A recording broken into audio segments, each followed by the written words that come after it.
नमस्कार, मी यामिनी दळवी. आपण बघताय दुपारच्या बातम्या. बुलेटिनच्या सुरुवातीला एक संतापजनक अशी बातमी आहे पुण्यातून. कारण पुणे जिल्ह्याच्या नसरापूरमध्ये चिमुरडीवरती अत्याचार करून तिची हत्या करण्यात आली आहे.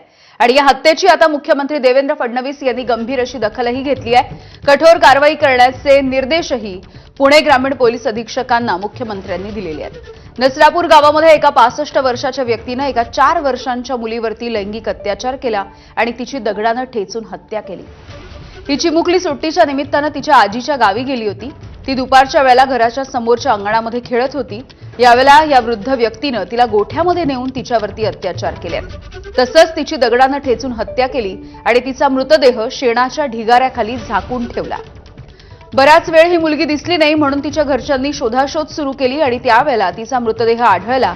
यानंतर सीसीटीव्ही फुटेजची तपासणी केल्याच्या नंतर हा आरोपी चिमुकलीला गोठ्याच्या दिशेने घेऊन जात असल्याचं दिसून आलंय. दरम्यान हा सगळा प्रकार समोर आल्याच्या नंतर ग्रामस्थांच्या संतापाचा उद्रेक झालाय.